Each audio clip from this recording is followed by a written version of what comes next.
শুভ সন্ধ্যা। তো আজকে যে জিনিসটা নিয়ে আমি আলোচনা করব, একটা খুব রেয়ার একটা ডিজিজ, এবং আমি খুব সহজ ভাষায় জিনিসটা বোঝানোর চেষ্টা করব। মানে এটার যে প্যাথোজেনেসিস সেটা কি, আর এটার ট্রিটমেন্টগুলোই বা মানে যদি আমি ওই যে রোগটা হচ্ছে সেটা কি কারণে হচ্ছে তার মেকানিজম আমরা যদি জানতে পারি, তাহলে তার কি করে সেই জিনিসটা বন্ধ করা যাবে সেটাও জানতে পারবো। তো এটা কীরকম, হঠাৎ করে মানে যখন এই রোগটা আবিষ্কার হলো তখন হঠাৎ করে সকালবেলায় কেউ ইউরিনেট করলো, তখন দেখা যাচ্ছে রক্ত বেরোচ্ছে ইউরিন দিয়ে। এটা অনেকে ভাবলো যে ছোটোখাটো কোনো ইনফেকশান, কিন্তু এই জিনিসটা থামছে না। মানে এমনি নর্মাল ডাক্তারের কাছে গেল, গিয়ে এমনি ইনফেকশানের ওষুধ ফষুধ খাওয়া দিল ডাক্তার, কিছুদিন হলো, একটু কম হলো বা না হলো, কিন্তু এটা কন্টিনিউয়াস চলতে থাকলো। তাই এটা যখন এটা রোগটা ইনভেন্ট হয়, তখন ওই যে রোগের লক্ষণ হিসাবে ওটার নাম দেওয়া হয় প্যারাক্সিসমাল নকটার্নাল হিমোগ্লোবিনিউরিয়া। তো প্যারাক্সিসমাল মানে হঠাৎ করে, সাডেন, হ্যাঁ, আর নকটার্নাল মানে ওটা রাত্রে হচ্ছে, রাত্রে এই জিনিসটা, ওই ইনফেকশনটা বা যে জিনিসটা, ওই যে রোগটা ডেভেলপ করছে, গ্রো করছে। আর হিমোগ্লোবিন ইউরিয়া মানে কি, ইউরিনে হিমোগ্লোবিন পাওয়া যাচ্ছে, সেই জন্য লাল হচ্ছে ইউরিনটার কালার। হ্যাঁ, তো এটা বেসিক্যালি অ্যাকচুয়ালি এটা আমি সহজভাবে জিনিসটা বোঝাচ্ছি। এটা হচ্ছে এক ধরনের হিমোলাইসিস। হিমোলাইসিস মানে হিমোলাইসিস না, আমি বলছি সিকোয়েন্সগুলো। লাইসিস মানে ওটা হচ্ছে সেল, যে কোনো সেলের ডিস্ট্রাকশন, মানে সেল মেমব্রেনটা ফুটো হয়ে যায়। তো সেখানে তখন কি হয়, ওই ফুটো হয়ে গেলে তখন মানে সেলগুলো আর ঠিক করে কাজ করে না, ওগুলো ব্রেকডাউন হয়ে যায়, বিভিন্ন রকম হয়। তো এই জিনিসগুলো, তো সেটাকে এটা হচ্ছে complement mediated intravascular blood cell lysis. তার মানে হচ্ছে কমপ্লিমেন্ট মানে কি, এটা হচ্ছে কমপ্লিমেন্ট সিস্টেম। কমপ্লিমেন্ট কথাটার অর্থ কি? কমপ্লিমেন্ট মানে কি, আমরা ওই ধরুন হোটেলে কোনো জায়গায় গেলাম, এই কমপ্লিমেন্টারি ডিনার, এই কমপ্লিমেন্ট মানে কি, ওটা এমনি আরও একটু এক্সট্রা, মানে আগে সেটা, মানে ওটা আমার পাওনা ছিল না, পেলে আরও ভালো, এরকম। তো এই কমপ্লিমেন্ট সিস্টেমটা হচ্ছে আমাদের যে ইমিউন সিস্টেম, এর একটা ফ্রন্ট লাইন, মানে এটা আগে কাজ করে। মানে কোনো ইমিউন সিস্টেমটা কাজ করার আগে এই কমপ্লিমেন্ট সিস্টেমটা কাজ করে, ঠিক আছে? এটা মানে আমরা বলতে পারি যে আমাদের ইমিউন সিস্টেমের একটা ফ্রন্ট লাইন, ঠিক আছে? এবার আরেকটা জিনিস আমাদের সহজ ভাষায় আমরা বুঝে নিই, যে যখন আমাদের শরীরের ভিতরে কোনো মানে প্যাথোজেন বা কোনো অ্যালার্জেন বা কোনো অ্যান্টিজেন, মানে কোনো রোগ, এগুলো যখন আমাদের বডি ব্যারিয়ার ক্রস করে ভেতরে যাচ্ছে, শরীরের ভেতরে যাচ্ছে, তখন এগুলো সবই একটা এই যে প্যাথোজেন, অ্যালার্জেন বা রোগ ফোগ, এগুলো একটা প্রোটিন হিসাবে শরীরের ভিতর ঢোকে, গিয়ে ক্ষতি করার চেষ্টা করে। তখন ওই আমাদের ইমিউন সিস্টেম বা ওই কমপ্লিমেন্ট সিস্টেম ওটা রিকগনাইজ করে যে এটা আমার নিজের জিনিস নয়, এটাকে এবার আমরা মেরে ফেলবো। ও কি করে ওই কমপ্লিমেন্ট মানে ইমিউন সিস্টেমটা সমস্ত যে ডিফেন্সিভ মেকানিজম আছে, মানে সৈন্য সামন্ত সবগুলো একত্রিত করে ওদের ওগুলো ধ্বংস করার চেষ্টা করে, ঠিক আছে? আচ্ছা, 1 মিনিট, আমার ওই রান্নায় হচ্ছে, আমি একটু রান্নাটা, যেটা বলছিলাম, যে তার মানে আমাদের শরীরের ভেতর যখন কোনো ওই রোগ জীবাণু এগুলো যখন শরীরের ভিতর ঢোকে, সেগুলো একটা প্রোটিন হিসাবে ঢোকে এবং আমাদের ইমিউন সিস্টেম সেটা আইডেন্টিফাই করে সেগুলোকে মেরে ফেলে। তাহলে একটা জিনিস আমাদের মনের ভিতরে প্রশ্ন জাগতেই পারে, আমাদের শরীরের ভিতরে তো আরও ওরকম অনেক প্রোটিন আছে। আমাদের প্রত্যেকটা অর্গান, লিভার, কিডনি, যত আরও যে সমস্ত অঙ্গ প্রত্যঙ্গগুলো আছে, রক্তের ভেতরে হিমোগ্লোবিন একটা প্রোটিন, তারপর ওই ধরনের আরও যে ব্লাড কর্পাসেলসগুলো আছে সেগুলো তো সব প্রোটিন ওরকম টাইপের। তো ইমিউন সিস্টেম কি করে আইডেন্টিফাই করে যে ওটাও আমাদের নিজের, মানে ওটা কি বলবো, মানে ওটা আমার নিজের প্রোটিন, ওটাকে ধ্বংস করা যাবে না। ওই রোগগুলোকে কি করে আইডেন্টিফাই করে? ঠিক আছে, যেরকম মনে করুন যে কোনো জায়গায় হঠাৎ করে একটা টেররিস্ট অ্যাটাক হলো কোনো জায়গায়, এবার তার ভিতরে টেররিস্টও আছে, মিলিট্যান্টগুলোও আছে, আবার ওই সাধারণ মানুষও আছে। এবার আর্মি যখন ওগুলো যখন অপারেশনটা যখন টেক ওভার করবে, তখন কি বুঝে নিতে হবে, মানে ওই যারা ভালো মানুষ, কমন মানুষ, তাদের কোনো কিছু সিগন্যালিং করতে হবে আর্মিদের, যে না আমি ভালো, আমায় মেরো না। নাহলে ও আর্মিগুলো বুঝবে কি করে ওরা যে ওটা কি? ঠিক আছে, তেমনি এই যে আমাদের শরীরের যে প্রোটিনগুলো, এই যে নিজস্ব যে ইয়েগুলো, সেগুলো ওই ইমিউন সিস্টেমকে কোনোভাবে একটা বিভিন্ন সেলের একটা তার নিজস্ব ভঙ্গি, মানে নিজস্ব মেথডোলজি আছে, মেকানিজম আছে, যার মাধ্যমে ও সিগন্যালিং করে, না না আমায় অ্যাটাক করো না। মনে করুন আমাদের শরীরে কোনো একটা জায়গায়, মানে রক্তর ভেতরে, মানে ওই যে red blood cell, white blood cell, platelets, এগুলো যেগুলো আছে, হ্যাঁ, তো সেগুলো তো বিভিন্ন শরীরের ভিতরে ওই সার্কুলেশন দিয়ে বিভিন্ন জায়গায় যাচ্ছে। এবার কোনো একটা জায়গায় ধরুন ইনফেকশন আছে, ইনফ্লামেশন, সেই জায়গায় তো অলরেডি ওই কমপ্লিমেন্ট সিস্টেম, মানে ইমিউন সিস্টেম ট্রিগার হয়ে বসে আছে। তো সেই পথ দিয়ে যখন রক্তটা যাচ্ছে, তো ও তো রক্তর ওই জিনিসগুলো নষ্ট করে দেবে, রক্তর যে সেলগুলো আছে, কর্পাসেলসগুলো আছে, সেগুলো তো নষ্ট করে দেবে। কিন্তু সেটা তো হয় না নর্মাল ক্ষেত্রে, সেগুলো তো হয় না। সেগুলো কি করে, কেন হয় না? তার কারণ ওরা এক ধরনের সিগন্যালিং পাঠায়। স্পেশালি আমি যে কথাটা এখন বলবো, এই রক্তের যে, যেহেতু এটা আমাদের কনসার্ন হচ্ছে হিমোগ্লোবিন ইউরিয়া, হিমোলাইসিস মানে হিমোগ্লোবিনটার যে সেল, মানে ওই হিমোগ্লোবিনের সেল মেমব্রেনটাকে ফুটো করে দেবে, তো সেটাকে বলে হিমোলাইসিস। সেটা এই রোগটার ক্ষেত্রে হচ্ছে। এবার এই প্রত্যেকটা সেলের, মানে কিছু ম্যাক্সিমাম সেলের ওর যে বাইরের যে মেমব্রেন, সেই মেমব্রেনে কিছু প্রোটিন থাকে। ওই যেটা, মানে যে প্রোটিনটাকে বলে, এক ধরনের প্রোটিন থাকে যে হিমোগ্লোবিনের ক্ষেত্রে, আমি যেহেতু এটা হিমোগ্লোবিন নিয়ে আলোচনা হচ্ছে, তাই হিমোগ্লোবিনের কথাটাই বলা ভালো।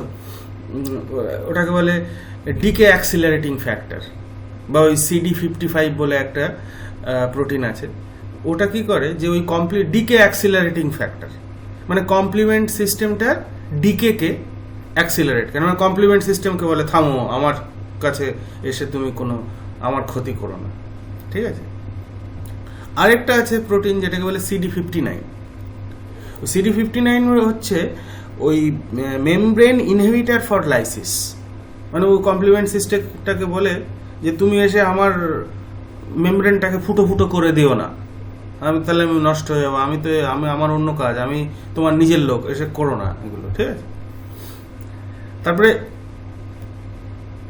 আরও কিছু বাইন্ডিংস আছে ওই কমপ্লিমেন্ট সিস্টেমে, যে C8 বাইন্ডিং। C8 কোনো সেলের সঙ্গে জুড়ে গেলে, মানে কমপ্লিমেন্ট সিস্টেম এবার জুড়ে ওকে ধরে নিল, নিয়ে এবার মারা শুরু করবে। মানে ধরুন আমি একটা শত্রুকে ধরে তারপরে মারবো, তো C8টা ওই কাজ করে, আগে ওকে নিয়ে বেঁধে নেয়, নিয়ে তারপরে মারে, মানে নষ্ট করে দেয়। তাই ওই C8 বাইন্ডিং যদি হয়ে যায়, তাহলে ওই সেলটা নষ্ট করে দেবে কমপ্লিমেন্ট সিস্টেম।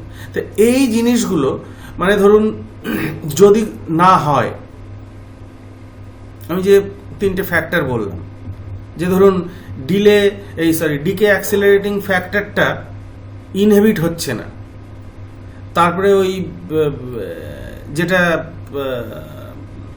ওই কি বললাম যে ওই মেমব্রেন ইনহিবিটার লাইসিস যেটা, সেটা যদি বন্ধ না হয়, তারপরে ওই কমপ্লিমেন্ট ওই C8টা যদি জুড়ে যায়, তাহলে ওই পুরো কমপ্লিমেন্ট সিস্টেম এসে ওই পুরো সেলটাকে নষ্ট করে দেবে। এই পুরো মেকানিজমটাকে বলে ম্যাক মেমব্রেন অ্যাটাক কমপ্লেক্স। ঠিক আছে, তাহলে এই যে কতগুলো জিনিস বললাম, যে এই যে CD55, CD59 আর C8 ব্লকিং, এই কাজগুলো যদি না হয়, ওখানে ওই মেমব্রেনের ভেতরে যদি না পাওয়া যায়, তাহলে ওই ইমিউন সিস্টেম এসে কিন্তু ওটা নষ্ট করে দেবে। তো এই যে সারফেস প্রোটিনগুলো, এই সারফেস প্রোটিনগুলো একটা লিপিড ওই সেলের চারিদিকে বেঁধে রাখে, হ্যাঁ, অ্যাঙ্কার করে রাখে, দড়ি বেঁধে রাখে। সেই যে লিপিডটা, সেই লিপিডটার নাম হচ্ছে গ্লাইকোফসফেটিডাইল আইনোসিটল, হ্যাঁ, বা ওটা সংক্ষেপে বলে ওটা GPI, গ্লাইকোফসফেটিডাইল আইনোসিটল। তো ওই GPI কি করে, ওই সারফেস প্রোটিনগুলো যেগুলো ওই কমপ্লিমেন্ট সিস্টেমটাকে ইনহিবিট করবে, সেগুলোকে আটকে রাখে। তো দেখা গেল যদি কোনো রকমভাবে আমাদের শরীরের ভিতরে ওই GPIটা ঠিকঠাক করে সিনথেসিস হয়নি, বা ওটা কম পরিমাণে হচ্ছে, বা ওই GPIর ভেতরে GPIটা ঠিকমতো কাজ করতে পারছে না, তাহলে কি হবে? তাহলে ওই কমপ্লিমেন্ট সিস্টেম এসে ওই ব্লাড সেল মানে রেড বিসিটাকে নষ্ট করে দেবে, ফুটো করে দেবে, ওই মেমব্রেন অ্যাটাক কমপ্লেক্সটা তৈরি হবে, তখন সেল ওই RBC নষ্ট হয়ে যাবে। ঠিক আছে, তা এবার আরেকটা কথা যেটা, তাহলে ওই GPI মানে কি জন্য এটা হচ্ছে, হ্যাঁ, ওই GPIটা ইজ কোডেড, মানে GPIটার ডেফিনেশন এবং ওর সমস্ত কিছু ডিসাইড করে দেয় একটা জিন। সেই জিনটার নাম হচ্ছে ফসফেটিডাইল আইনোসিটল গ্লাইকান এ জিন, মানে পিগ এ জিন, ওটা সংক্ষেপে ওটা হচ্ছে ফসফেটিডাইল আইনোসিটল গ্লাইকান জিন এ, সেই ফসফেটিডাইল পি, আইনোসিটল আই, আর ওই গ্লাইকানের জি, ওই পিগ এ বলে ওটাকে ডিনোট করে। তাহলে ওই GPI is coded and defined by ওই পিগ এ জিন। তা দেখা গেল ওই ওটা যে ওই জিনটা মানে এত কমপ্লেক্স, এটা জিনের মানে বুঝতে পারছেন, সেই কোনো একটা জিন যদি এটা হয়, তার ভিতরে প্রবলেম থাকে, তো সেটা ঠিক করা বহুত মুশকিল ব্যাপার। ওর ভিতরে সে লাখ লাখ কোটি ওই বেসগুলো আছে, ওই সেই যে ওই কি বলে ওই অ্যাডেনিন, সাইটোসিন, থায়ামিন, গুয়ানিন, যে ওই বেসগুলো আছে, ওগুলো তো ওর যে একটা পার্টিকুলার পারমিউটেশন কম্বিনেশন ও করা তো বহুত মুশকিল ব্যাপার হয়ে যাবে, তাই না? তো ওই জিনগুলোর যদি কোনো মানে দেখা যাচ্ছে যে ওই পিগ এ জিনটা ইনঅ্যাক্টিভেট হয়ে যাচ্ছে কোনো কারণে, এর কোনো কারণ খুঁজে পাওয়া যায় না যে ওই জিনটা কি জন্যে হচ্ছে, ওখানেই হচ্ছে মিরাকেল।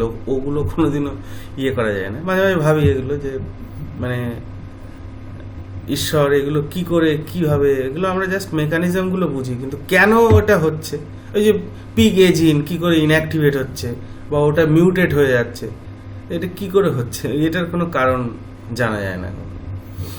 তা যেটা বলছিলাম, ওই পিগ এ জিনটা যদি কোনো কারণে ইনঅ্যাক্টিভেট হয়ে যায় বা ওটার মিউটেশন হয়ে যায়, তাহলে ও কী করে, ওই ডিফেক্টিভ GPI সিনথেসাইজ করে। তো যদি GPIটাই GPI মনে করুন ওটা একটা আঠা বা আটকে রাখবে, তো ওটাই যদি ডিফেক্টিভ হয়, তাহলে তো ওই যে সারফেস প্রোটিন যেগুলো ওই মেমব্রেন অ্যাটাক কমপ্লেক্সটাকে ইনহিবিট করবে, সেটাই তো হবে না, তখন কমপ্লিমেন্ট সিস্টেম এসে ওটার উপরে অ্যাটাক করবে। অ্যাটাক করে ওটাকে নষ্ট করে ফুটো ফুটো মেমব্রেন করে দেবে, খারাপ করে দেবে, ওটা ঠিক করে কাজ করতে পারবে না। তো এই জিনিসটাকে এই এই যে রোগটা, এই যে প্যারক্সিসমাল নকটার্নাল হিমোগ্লোবিনিউরিয়া, এতে কি হয়, ওই যেহেতু ওই পিগে জিনটা ইনঅ্যাক্টিভেট হয়ে যায় বা ওটা মিউটেট হয়ে যায় কোনো রকমভাবে, তাহলে ও কী করে খারাপ কিংবা মানে ফল্টি জিপিআই, হ্যাঁ, কিংবা less quantity of GPI synthesise করে। তাহলে ওর উপরে ওর যে সারফেস প্রোটিনটা কম বাঁধতে পারে, সারফেস প্রোটিনটা ওই যে নেসেসারি সারফেস প্রোটিনগুলো ঠিকঠাক করে না হলে ওই কমপ্লিমেন্ট সিস্টেম এসে ওটাকে নষ্ট করে দেবে, লাইসিস হবে। সেই জন্যে এই রোগটাকে বলা হয় কমপ্লিমেন্ট মেডিয়েটেড, ওটা ইন্ট্রাভ্যাসকুলার, ওর ভিতরে হচ্ছে ইয়ের ভেতরে হিমোলাইসিস, নষ্ট হয়ে যাচ্ছে, ঠিক আছে। এবার ওটা হলে ওটা দেখা যাচ্ছে ওয়াই নকটার্নাল, নাইট, মানে যখন প্রথম এটা তৈরি হয়েছিল, মানে ডাক্তাররা যখন এটা আবিষ্কার করেছিল, রাত্রেবেলা নর্মালি এর কিছু কারণও আছে, মানে ধরুন রাত্রেবেলা আমরা নিঃশ্বাস প্রশ্বাস কম নর্মালি মানুষের কম হয়, মানে কম, দিনের বেলা যতটা নেয় রাত্রেবেলা তো অতটা নেয় না, কম হয়, তার শরীরের ভিতরে কার্বন ডাইঅক্সাইড বেড়ে যায়, অ্যাসিডিটি বাড়ে, পিএইচ কমে যায়। তাহলে ওই নর্মালি ওই পিএইচ কমে গেলে মানে যদি কোনো অ্যাসিডোসিস মেটাবলিজমে হয়, তাহলে ওই কমপ্লিমেন্ট সিস্টেমটা আবার অ্যাক্টিভেট হয়ে যায় আরও বেশি করে। তত বেশি করে অ্যাক্টিভেট হয়ে গেলে যেহেতু ওর ডিফেন্স, ওর সিগন্যালিং নেই প্রপার হিমোগ্লোবিন ব্লাড কর্পাসেলগুলো, তাহলে ওগুলো কী করছে, ও এসে ওই রাত্রেবেলায় বেশি হচ্ছে, নর্মালি হয়। কিন্তু এখন দেখা যাচ্ছে রিসেন্ট স্টাডিতে বা রিসেন্ট ফাইন্ডিংসে দেখা যাচ্ছে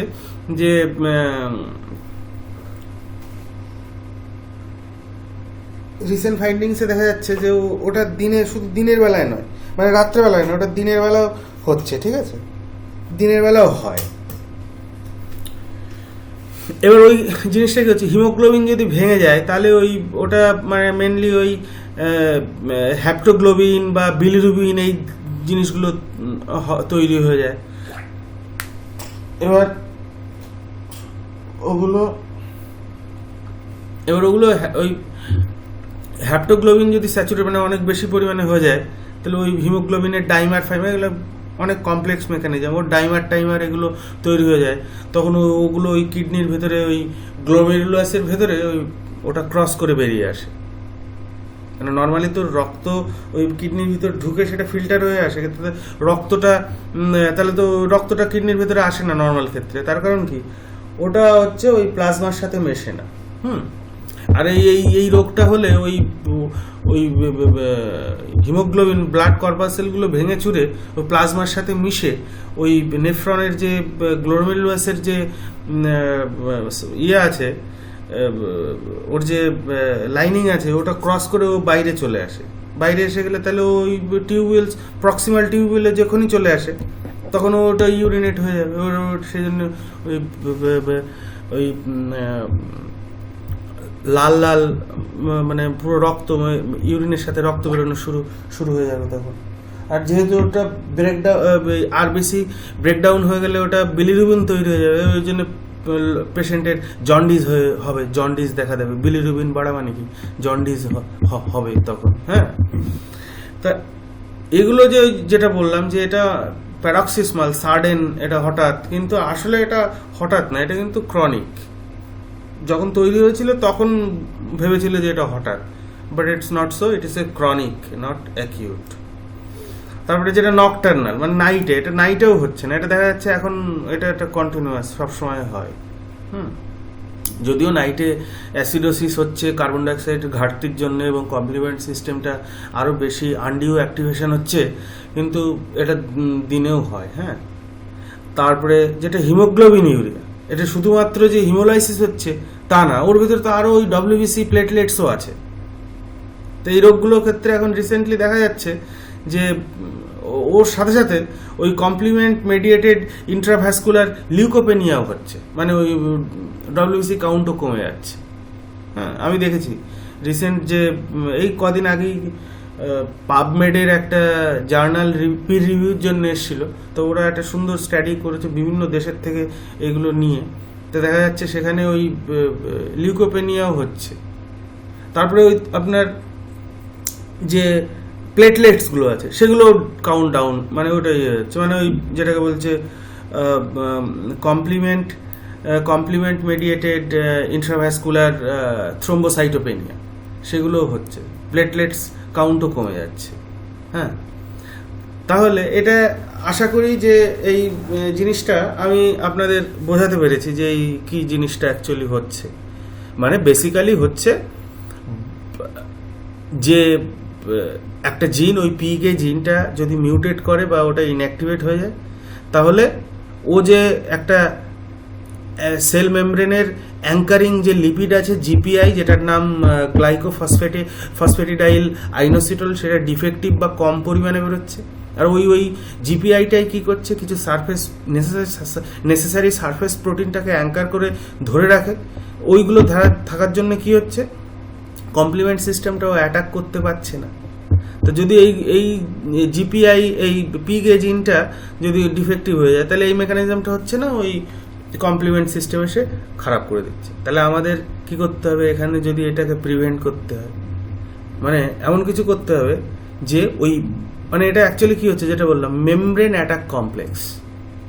তা ওই মেমব্রেন অ্যাটাক কমপ্লেক্স ওই কমপ্লিমেন্ট সিস্টেমের যে পার্টটা, মানে যে যে যার দ্বারা হচ্ছে, হ্যাঁ, যে জিনিসটা দিয়ে হচ্ছে, তো এই মেমব্রেন অ্যাটাক কমপ্লেক্সটা তো একটা কমপ্লিমেন্ট সিস্টেমের একটা সোলজার এসে ওটা করছে। সেই সোলজারটাকে আমি যদি পার্টিকুলারলি ডিঅ্যাক্টিভেট করে দিতে পারি, তাহলে এই রোগটা আর হবে না। হ্যাঁ, ইভেন দো পিগে জিন is defective or mutated, inactive or mutated, যাই হোক। তো সেটার জন্যে ওই মনোক্লোনাল, এক ধরনের একটা মনোক্লোনাল অ্যান্টিবডি ইউজ করা হয়।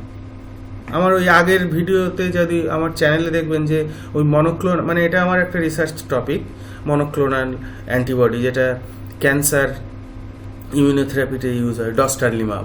হ্যাঁ, রেকটাল অ্যাডিনোকার্সিনোমায় ওর খুব ভালো একটা রেসপন্স পাওয়া যায়। তা ওই কোনো মনোক্লোনাল অ্যান্টিবডির লাস্টে মাব, ডস্টারলিমাব, একুইলিজিমাব এরম থাকে। তো এই পার্টিকুলার এই রোগটার জন্য একটা মনোক্লোনাল অ্যান্টিবডি ইউজ করা হয়, ওটার নাম হচ্ছে একুইলিজিমাব। তো ওটা দিলে ওই মেমব্রেন অ্যাটাক কমপ্লেক্সটা ইনহিবিট করে যায়, ফলে এটার ইমপ্রুভমেন্ট পাওয়া যায়। তা আশা করি জিনিসটা বোঝাতে পেরেছি। আমি বাংলায় মানে চেষ্টা করলাম, এবারে আমি সমস্ত জিনিসের তো বাংলাগুলো ওয়ার্ডগুলো আমি জানি না, তো আমি যতটা চেষ্টা করেছি সহজ ভাষায় বোঝানোর চেষ্টা করেছি। আপনারা একটু মন দিয়ে শুনলে বা কোনো লিটারেচার পড়লে এবার পরিষ্কার জিনিসটা আরও ডিটেলসে বুঝতে পারবেন।